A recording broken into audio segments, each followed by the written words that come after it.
હવે તો દી આચમી ગયો છે, હવે તો મને ઘીરે જવા દો. અરે પણ આલુડા, તારા ઉપર તો દાવ આવ્યો. દાવ તો તારે દેવો પડશે. અરે મારી માતુશ્રી મારી વાટ જોતા હશે. અરે મને જવા દો, હું કાલ આવીશ. આલુડા, તને જવા તો દઈ, પણ એક શરતે. અમીનો છૂપો અને ભસ્મ કંકર લઈને કાલે પાછો આવીશ તો આજે જવા દે. શરત મને મંજૂર છે. અરે આ દિવસ તો આથમવા આવ્યો, સાંજ પડી ગઈ, વાડું ટાણું થઈ ગયું, પણ આ આલુડો ક્યાંય દેખાતો નથી. હજી કેમ નહીં આવ્યો હોય? મને તો ભારે ચિંતા થાય છે. અરે માતાજી, હું આવી ગયો. ક્યાં રહી ગયો હતો? બહુ મોડું કર્યું આજે તો તે. ભલે, હવે તું ખાઈ પીને આરામ કર, સૂઈ જા. બહુ સારું.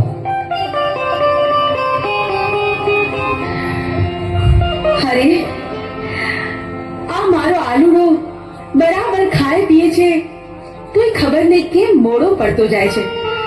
એના મોઢા પર નૂર નથી દેખાતું. આલુડા, એ આલુડા, આ દિવસ ઉગીને માથે આવ્યો. પોઠિયો ચાલવા નથી જવાનું તારે? હાલ જોઈ, ઉભો થા, ખાઈ પીને તૈયાર થઈ જા આલુડા. અરે માતાજી, આજે તો હું બહુ થાકી ગયો છું. આજ પોટીઓ ચારવા નહીં જવું. અરે ભાઈ, પણ એવું થોડું ચાલે.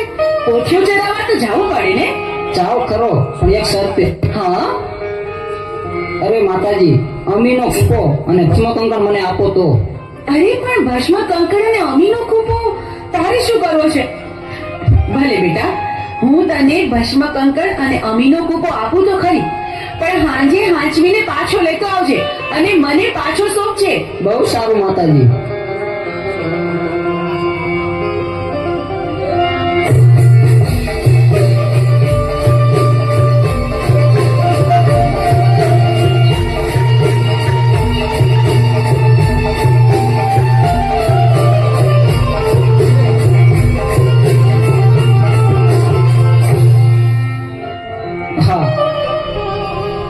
દેવીને પાર્વતીને જે ખબર નથી કે હું કોણ છું. અમીનો કૂપો અને ભસ્મકંકર મારા માથે નાખી દો અને અમીનો કૂપો પી અને ઉમરિયા દૈતનો રાક્ષસ થઈ દઉં.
તેત્રીસ કરોડ દેવીને જે ખબર નથી તો ચાલ હવે જીરણિયા તલાવે જાઉં અને 33 કરોડ દેવીને મારા મૂછના માવાળા બંધેવાન કરું.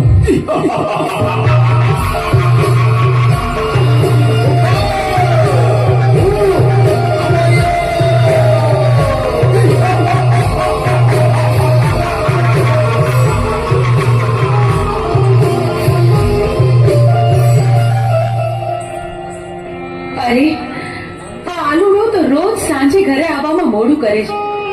પોઠિયો ચારવા ગયો પણ હજી આવ્યો નહીં. ક્યાં ગયો હશે? અરે દેવી,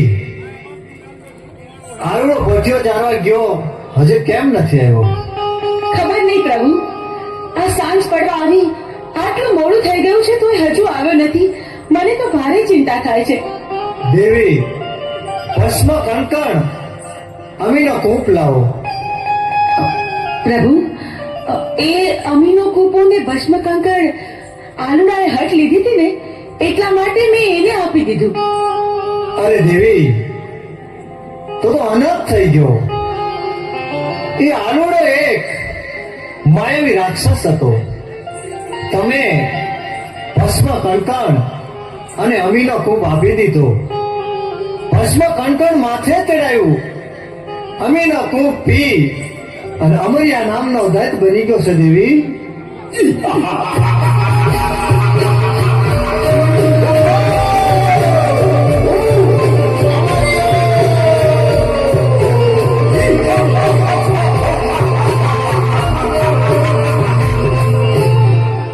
હે લંગોટા, તારી પાર્વતી મને સોંપી દે.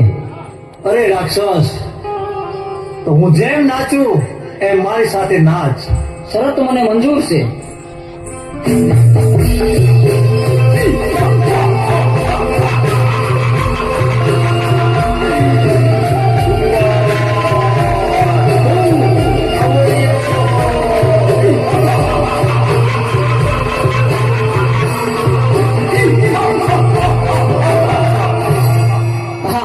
લંગોટે મને નચવી અને મારું ભસ્મ કંકણ ઉડી ગયું તો મારું મોત નિશ્ચિત છે. તો ચાલ અત્યારે અહીંથી હું ભાગી જાઉં.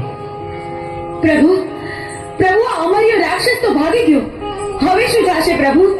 તે તો ભોળી પ્રજાને રંજાડશે. પ્રભુ, પ્રભુ, આનો કંઈક ઉપાય કરો. અરે દેવી, આનો ઉપાય એક છે. 100 મહિનાની નિંદ્રું લઈને ચોટીલાના પરોપરમાં ચામુંડા સુતા છે. તો ચારણ જોગીને બોલાવું, એને જગાડે તો જ એનું મૃત્યુ થાય.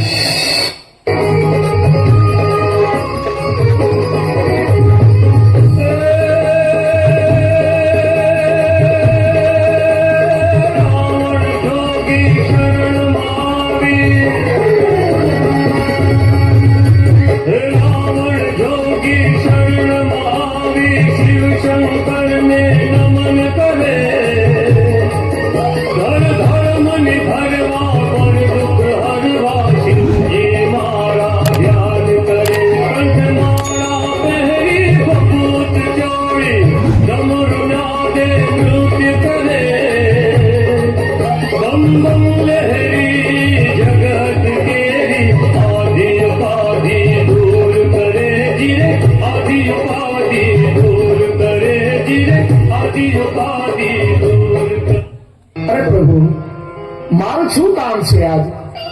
આજ મને આમ કાં બોલાયો? અરે, બોલાવાનું કારણ એટલું છે ચારણ જોગી, અમરિયા નામના દત્તે 33 કરોડ દેવાળોને મૂછના મોવલે બંધેવાન કર્યા. હા પ્રભુ, પૃથ્વી ઉપર હાહાકાર મચી ગયો છે.